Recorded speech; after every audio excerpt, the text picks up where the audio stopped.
Vintage Classic Radios is very happy to present one of the most exciting and classical westerns, you might say, of the radio era. The radio show that we're about to listen to was created in 1950 and lasted through 1952. It later became a CBS television show from 55 through 58. Now, the show that we're talking about is called Tales of the Texas Rangers. And this particular show is a very, very 20th century classic Western old-time radio show. It depicts an actor, Joel McCrea, who voiced the radio version as the fictitious Texas Ranger Jace Pearson, who uses the latest scientific techniques to identify criminals. Now, the Texas Rangers were very famous for the way that they handled criminals, crime, and activity in their state. From the Texas Rangers through and actual crimes and our reenactments from real Texas Ranger cases. When you hear the word Texas Ranger and you hear the word Western, quote unquote, you think of cowboy days. This was actually placed in the time era of the 30s, possibly late 40s, early 40s, in that area between the 30s and the 40s. And automobiles and modernization plays a big part in this radio series, Tales of the Texas Rangers. But what's really exciting about it is that they portray themselves right down possibly to the fine-tooth comb of being accurately and what can we say, faithful, portray the radio show as 100% true. Now, of course, the names of the characters have been changed to protect the innocent people that might be named the same as, of, or, and. But the stories are true, and some of them, I will say, are very, what can you call it, horrific and kind of mortified, you might say. Mortified meaning that they really explain the story in detail, and yeah. Anyway, we're rambling on here. We're talking about nothing. I would like to mention one person, Manuel T. Gonzalez, and what his part is played in on this is that he was actually the behind the scene man. He was the guy that became a technical consultant for the radio and television show. There was also a motion picture that was made of the Tales of the Texas Rangers, which didn't really do good in the theaters, but the TV show itself was ran longer than the radio show. A lot of these old-time radio shows that you hear on the radio or that you hear elsewhere actually became television shows in their later career. So, yeah, that's just another little tidbit of old-time radio, vintage radio classics that you might want to know. One more thing I would like to mention, that if anybody is interested in actually pursuing the matter of wanting to own any of the radio series that you hear on this and any other radio station or internet access ability of listening to, you can actually go to archives.org. That's archives.org, and you can download pretty much all and any old-time radio shows for free. That's just a little tech tip from my friend Pete to you. And let's go ahead and get on with the Texas Rangers. This is Vintage Radio Classics right here at SWRNC, early in the morning, I might say. It is now 4:10, 10 minutes after 4 in the morning, and I want to bring this to you as a specialty item before I actually open my shop and go to work. So here we go, Texas Rangers with Jay Pearson. That's Jace Pearson. And his trusty horse, Charky, short for charcoal. Here we go. The National Broadcasting Company presents Joel McCrea in Tales of the Texas Rangers. Tonight, transcribed from Hollywood, another authentic reenactment of a case from the files of the Texas Rangers.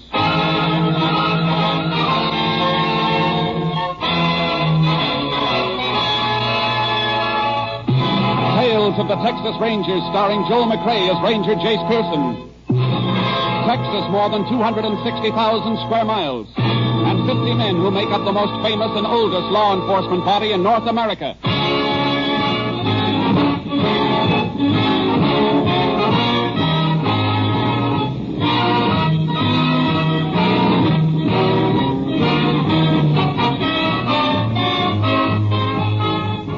From the files of the Texas Rangers come these stories based on fact. Only names, dates, and places are fictitious for obvious reasons. The events themselves are a matter of record.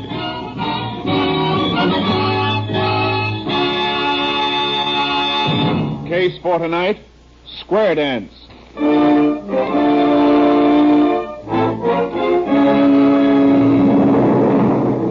It is 9:50 p.m. Saturday night, October 14th, 1949. There is a square dance in progress at the Fun Spot, a barn-like dance hall on the outskirts of Bankerville in West Texas.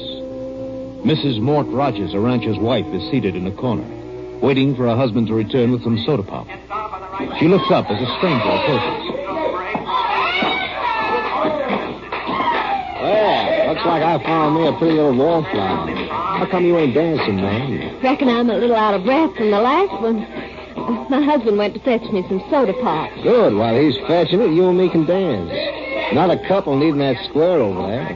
Come on. No, thank you, but I'd rather wait for him. Oh, you're just going to waste sitting there. Come on. Oh, please, I'd rather not. No, I ain't the kind of a man who takes no for an answer, especially from a pretty gal. I told you I don't want to dance with you. Let go of my arm, please. Come on. Hey, what's going on here? What's the matter, Harry? Oh, Mort, I was waiting for you And I just happened by and asked her for a dance, that's all. And left finger marks all over arm. Looks like you asked pretty rough. Ain't no harm done. You gonna get hard about it? Take these pop bottles, Harry. Mort, don't. I said take them. Now, you want to repeat that question? Place is probably full of friends of yours. I don't know anybody around here. I just happened in. Why don't you just happen out before you get in trouble?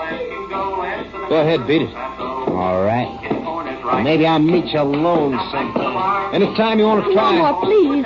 Let him go. I'm all right.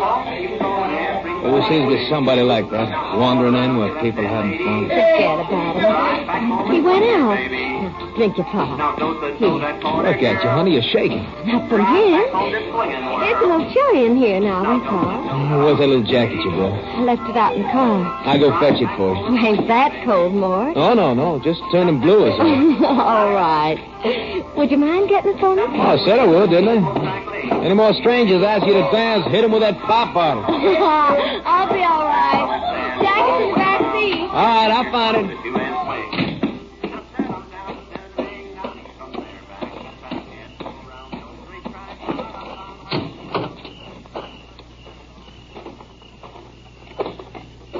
Well, look who's here. Oh, it's you, huh? What you doing hanging around these cars? Thought I told you to get lost. Better watch your tongue. You ain't surrounded by friends now. I figured you'd follow me out. I didn't follow you out. I come out to get my wife's jacket. And as for friends, mister, I don't need any to hand the likes of you. Now, why don't you get while the getting's good? Too bad your wife didn't come out to get her own jacket. She's kind of cute. shut up. Right now. If I would have asked her to dance if she hadn't given me the eye. Why, you... Come on, get up. Get up and fight. Or get up and run. I'll fight. We'll fight my way with this kid. I might have known someone like you would carry a knife. You're gonna know it. Good. Just once more for good measure. Guess your wife ain't gonna be so particular who she dances with from now on.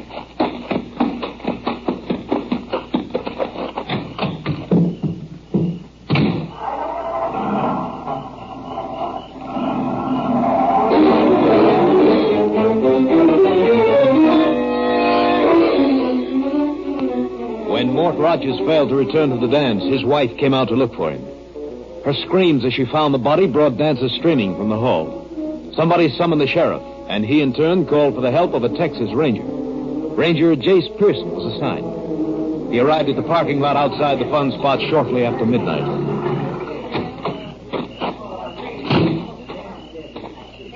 Howdy, Sheriff. Well, howdy, Jace. I'm glad you were close by. Here's the body. Radio was buzzing with calls as I drove in. KTXA's ordering roadblocks set up on every highway near here for 100 miles. Yeah, I know. I phoned in a description of a stranger who was at the dance tonight. Yeah, I heard it. Let's hope they can pick him up. Well, they'd have got him sure if I'd had the description earlier, but it took almost an hour to get Miss Rogers so she could talk. Is she the dead man's wife? Yeah. Saw the whole thing then, huh? No, she was inside when it happened. Come out and found the body. Well, then why the pickup for the stranger in particular? Rogers have trouble with him? Just words. Nothing anybody saw. Tried to force Miss Rogers to dance with him, the way she tells it. Rogers come along, saw what was going on, and ordered the fella out. Whole thing happened less than 2 hours ago. Killer can't be too far away then. Yeah, far enough. Yeah, but if the roadblocks don't pick him up, we'll know he's either living or hiding within a 2-hour ride from here. Could be 100 yards away or 100 miles away. Even then, he might not be the one. Over 60 couple at the dance tonight. Any one of them could have stepped outside. I haven't let a car pull out since I got here. Good. You shake everybody down? Yeah, didn't find anything on anybody, though. Deputy has 2 knives and a gun that were ditched under benches when he started searching. The knives clean? As far as I could tell. We'll send them through to Austin, make sure. If there's any blood left on one of them, the lab will find it. Yeah. We're not going to have to wait for that, though. Not if the killer's still around. Why? This wound on Roger's throat cut the jugular. See how the blood spurted out. Killer couldn't miss getting some of that blood on his clothes. You check for that on the shakedown? Well, just her hands, Chief. Well, you better line them up again inside. Blood's had time to dry. Killer may have had a chance to try and wash it out, but we'll have to check every suspicious-looking stain. Well, I got the names and addresses of everybody in the place. Good. You can use that as a checklist. Make sure nobody's taken a run out since you got here. Deputies been stationed all around. All doors have been locked, except this one leading out to the parking lot. I had to let folks out here because some of them have got babies sleeping in their cars. Yeah, I understand. Well, let's get them in. Right. All right, inside again, folks. Everybody inside. Joe, Charlie, Higgins, don't let any stragglers hang back. Keep them moving. Hey, you better send one of your deputies into town. Dig up some clothes from the jail or someplace. If you find any suspicious stains, a few of these people mightn't have anything to wear home.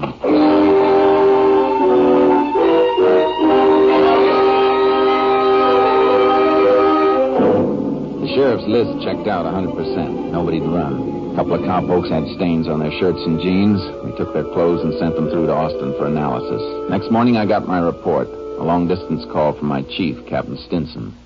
Austin Lab just finished with the stuff you sent through, Jace. Both the knives were clean. I see. How about the clothing, Captain? Well, there was human blood on one of the shirts. A small stain. According to your report, the cowpoke you got it from said he'd cut himself and got a little blood on him. Lab says the blood stain is type O. Type O, huh? That's right. Well, he's not our boy, then. Medical examiner did an autopsy on Rogers during the night. Rogers' blood was AB. Everything keeps pointing to the stranger who got away. Do you think Mrs. Rogers gave a good description? I think so. She gave me the same rundown she gave the sheriff. Claims she'll never forget what he looked like. Do you think she'd recognize a photo of him if she saw it? I'm sure she would. Good. The boys at Austin are going through the gallery pulling shots of all known criminals who fit that description. especially the ones who are too free with a knife. I'll bring the photos down myself. Let Mrs. Rogers go over them. While I'm waiting, I think I'll have a look through the ranch area around here. All we know about the man we're after is that he got away. We don't know whether he was in a car or on foot or mounted. A few cowpokes did come into the dance on horses. I see. Fellow we're looking for might be a new hand, just drifted into the territory. I got charcoal in my horse trailer. Sheriff's getting his mount. It'll keep us busy until you get here, unless you have another idea. No, Jace, you go ahead. I'll see you tonight. Right. Bye, Captain. Bye, Jace.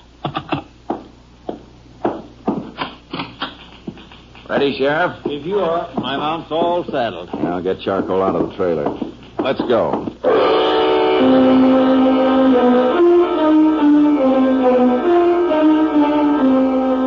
We rode from ranch to ranch, taking shortcuts through the gullies and arroyos, working through the good grazing as well as the badlands, riding close to get a good look at cowpokes working the range wherever we spotted them. We're on Brubaker's land now. Be able to see the ranch house when we reach the end of these trees. How many hands you got on the place? 3. They've been around for quite a spell, unless he took on a new one. Brubaker. That seems to me his name was on the list of folks who were at the dance. Yeah, he was there with his wife. Well, then he was asked if he'd noticed the stranger. Asked everybody that. If anybody by that description was working for him, he'd spoke up. Well, I thought we might talk to his hands. Even if they weren't at the dance, they might have noticed a stranger around someplace. Possible. Worth a try. Yeah. Hey, there's Brubaker now, climbing into his tractor, there by the tool shed. Hey, Brubaker! He sees us. Howdy, Sheriff. Oh, boy. Oh, Charlie. Yeah, howdy. Howdy. Glad to see you, Sheriff. Matter of fact, I've been thinking of phoning you. You got some information on the Rogers case? Well, no. It's something I guess I shouldn't even be bothering you with right now. Just wanted to put in a little complaint. What kind of complaint, Brubaker? Well, see, just before the dance last night, the missus and me did some shopping in town. Matter of fact, going to the dance was an afterthought. Just decided to drop in when we was driving home and pass the fun spot. Mm-hmm. Well, sir, like I said, I hate to bother you about it, but a couple of things was stolen out of my pickup while we was at the dance. New bridle I'd bought in town and a new pair of wire clippers. Are you sure those things were taken while you were at the dance? Well, they couldn't have been taken anyplace else. They were the last things we bought before we went to the dance. Put them on the shelf behind the cab seat. Could be something to this, Jake. You sure could. Anybody stealing things from a car wouldn't be doing it while you and your deputies were all over the place. And we were there till after everybody had cleared out. Stuff must have been taken out of Brubaker's pickup before Rogers was killed. Say, as a matter of fact, Rogers might have surprised somebody going through the cars. I wouldn't rule out the stranger we're looking for. He left the dance hall before Rogers went outside. Bridle and wire clippers wouldn't be easy to trace. I wonder if he might have taken something else. Well, I haven't had any other complaints. People don't always complain. Thanks, Brubaker. Come on, Sheriff. Let's get back to town. So long. So long. So long. Get up, Charlie. Come on now, let's go. You planning to check over that dance list again? We'll call every name on it. See if anything else was taken from that parking lot. Up, Charlie. Come on, boy. Let's go.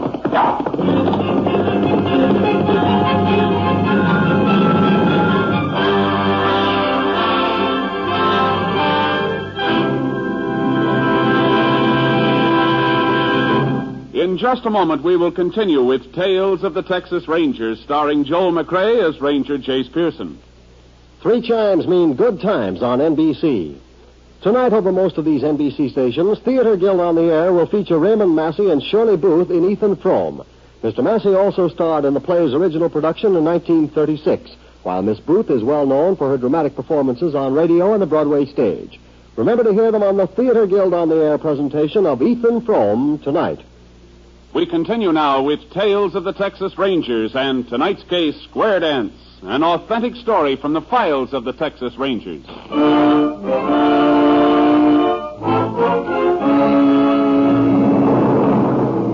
The sheriff and his deputies started a phone check of people who'd been at the dance, asking them to list missing articles.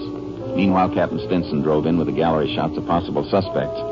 We took them over to the funeral home to see if Mrs. Rogers could identify the stranger who'd quarreled with her husband. Captain showed him to her, one by one. How about this one, Mrs. Rogers? No. Well, this is the last one. No. That's not him either. I guess that does it, Jace. The man we're after isn't a known criminal. Not in this state, anyhow. Can I go back to my husband now? I want to be near him until they end. Sure, ma'am. Go ahead. We wasn't even married a year. Next month, we'd have had our first anniversary. I might as well get back to the sheriff's office, Captain. Yeah.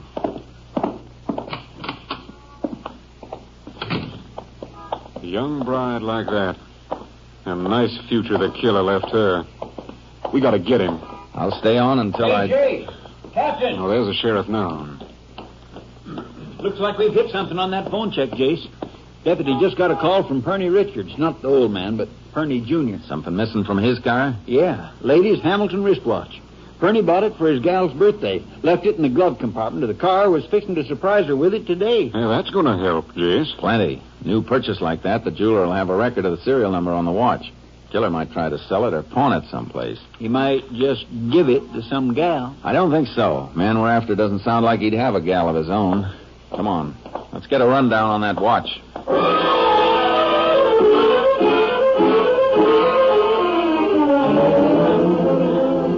We got the serial number and put out a bulletin to jewelers and pawn shops, all the logical places where a man might dispose of a watch. Because it was Sunday, we had a break. The bulletins would be on file before the killer had a chance to unload. Meanwhile, Captain Stinson was in phone contact with Austin, digging up another angle. Yeah, that's what I wanted. Well, thanks. No, not necessarily. Mightn't mean anything, but it can't hurt us. I'll call you later if I need anything else. Right. Goodbye. I have anything? A little. I asked them to check open files, unsolved cases of petty theft, especially things taken from cars in dance hall parking lots. Must be plenty of cases like that. The same man wouldn't be responsible for all of them. No, but a couple of cases follow a pattern, Jace. I've written them down. Now, look here. Portable radio stolen from a car a week before last, outside of Elderton. Roadhouse there was having a square dance. And here's a constable's report. Same night, same place. Man answering the description of our stranger got in a beef. He pulled a knife on a fella. Didn't get a chance to use it, though. And ran before the law could get there. Hey, that's good. Now, here's another one. Also a square dance. South of here at Pa's Crossing. Happened a month ago. Manager at the dance hall ordered some fella out for bothering a woman. Again, the same description. Fella went outside and threw a rock through a window and got away. Cars had been looted.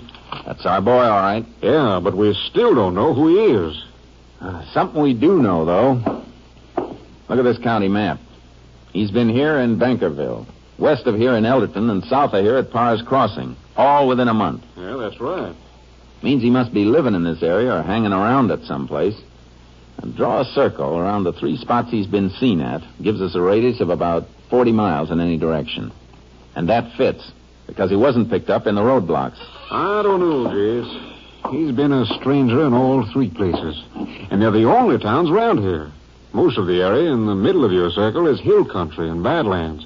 And not many ranches he might be working on. No, but there's a lot of prospecting going on in those badlands, Captain. Big new kick. Not gold or silver anymore. Uranium. Say, not many people would see a prospector. Not unless he had a habit of wandering into some town on a Saturday night with a yen for square dancing. All right, Jace, I'll buy it.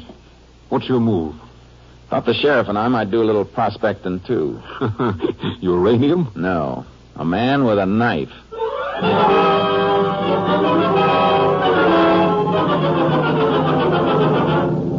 The sheriff put in with me. Next morning, we loaded his horse into my trailer with charcoal and headed into the Badlands. The old settlement's up ahead. We can leave the car at Red Miller's store. I thought the settlement was deserted. Well, it was for a few years, but Miller opened up again because of this prospecting thing. Reckon they give him enough trade to keep going. It's either they buy from him or take a car trip every time they have to lay in supplies. I never thought of that. Miller may have seen our man. Possible. Coming into the settlement now. Ghost town. Where's the store? Long Dobie building just ahead. A lot of cars parked under a shed just behind it. I see it. Boy, I hope he's got some soft drinks and a way of keeping them cold. This sun's a scorcher. Well, we'll be able to wet your whistle in a minute. Yeah, here we are. Yeah.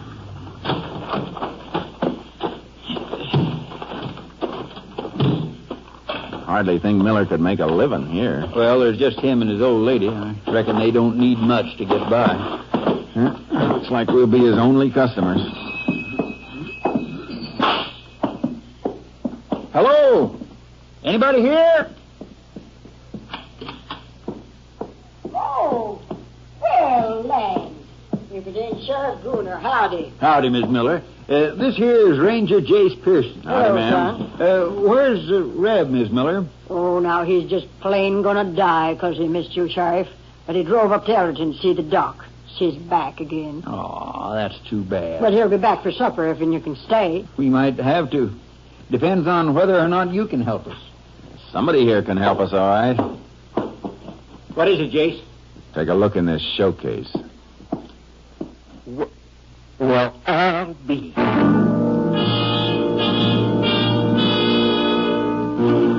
I'd called his attention to something that stood out like a sore thumb. The store was run down, its shelves barely stocked with necessities. But there before our eyes, in a dirty showcase with cracks running through the glass, was a brand new Hamilton wristwatch. Reb is stocking some mighty fancy merchandise, ain't he, Miss Miller? Oh, you mean that watch? You want to buy it? All we want to know is where you got it. Well, Reb took it in trade from a fellow who run a bill here. What's his name? Why, Carp's his last name. Don't know his first one. That watch ain't stolen, is it? We can tell you that in a minute. Get it out of the case, Sheriff. Right.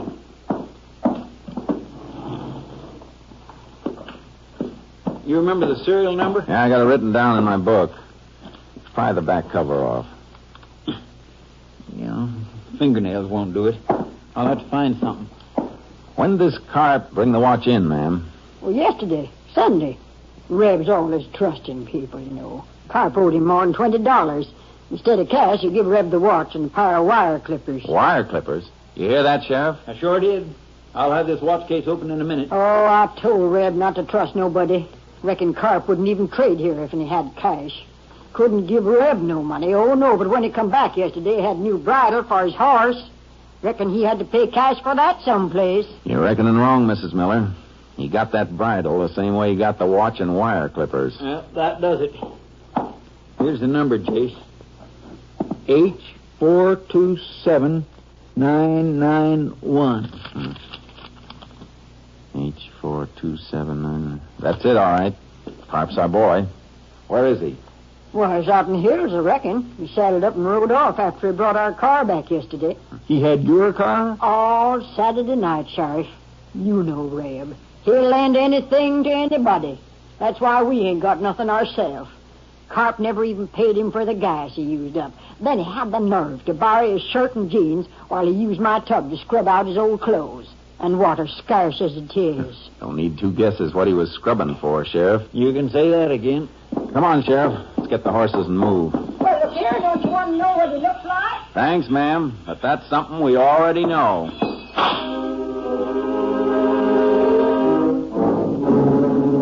It was rough going through the Badlands, and the territory we had to cover was big. We met prospectors here and there, but not carp. At the end of our second day, the trail led to rocky ground, thinning out in spots and disappearing in others. We kept going until the sun dipped under the rim and darkness came fast. Oh, I can't see anything, Jace. If the tracks were heavier, we could keep going, but the ground's too hard. Can't pick up marks like that by flashlight. I know. Better find a campsite. Rustle some grub. Well, you can do the eating. All I want is a place to rest my bones. We'll find a spot when we get on level ground. Up, Charlie. Come on. Come on, up, boy.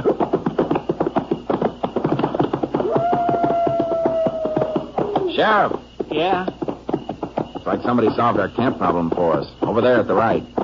Sparks. Yeah, fire behind those rocks. Circle around. Carp, maybe. Could be. It's a cinch at somebody.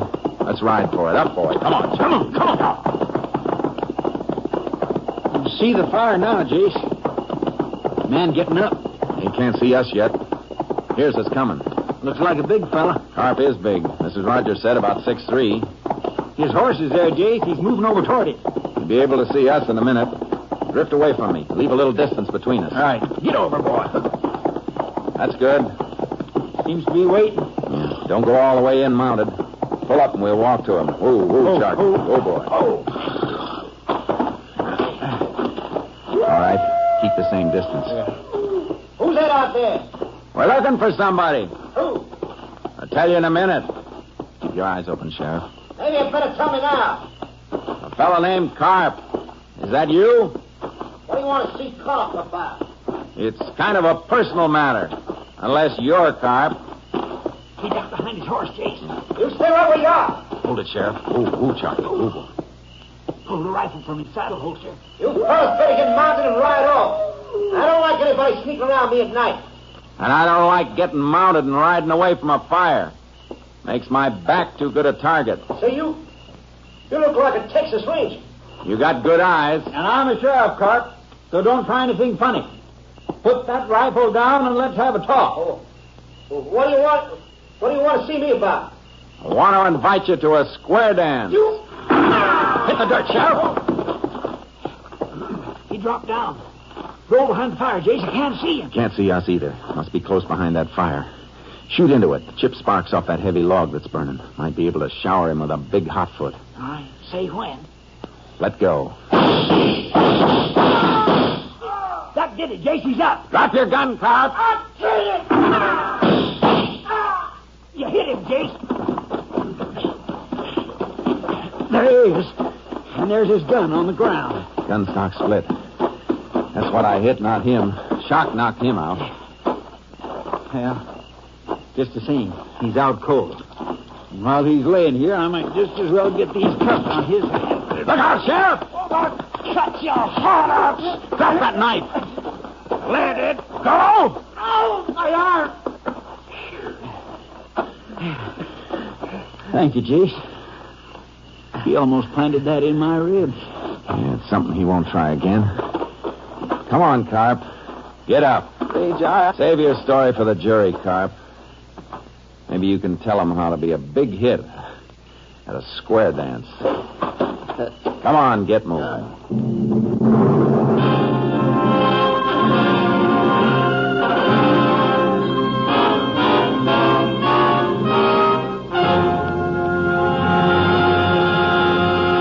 Randolph Carp was tried and convicted for the murder of rancher Mort Rogers.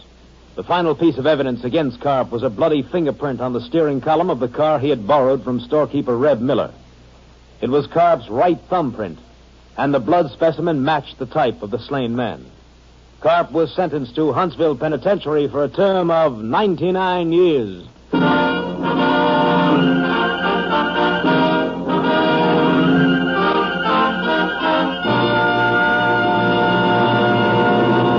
And now, here again is the star of our show, Joel McCrea.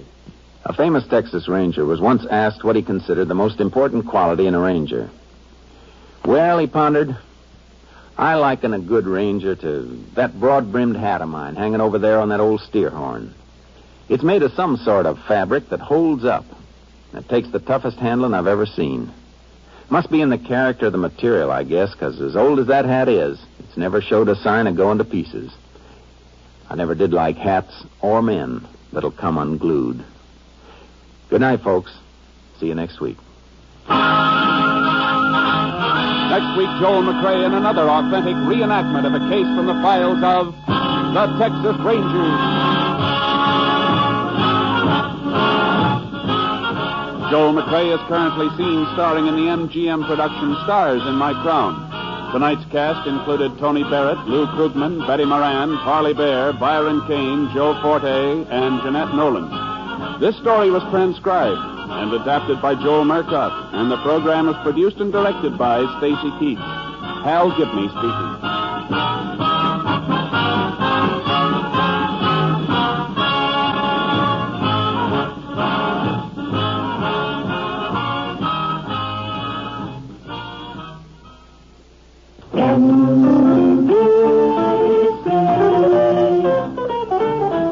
Enjoy the very best in radio. Be sure that you dial it right. Seems like you ought to hear Bill Baker Every Sunday night. The $64 question. Every Sunday night, NBC. Raymond Massey and Shirley Booth and Theater Guild next on NBC.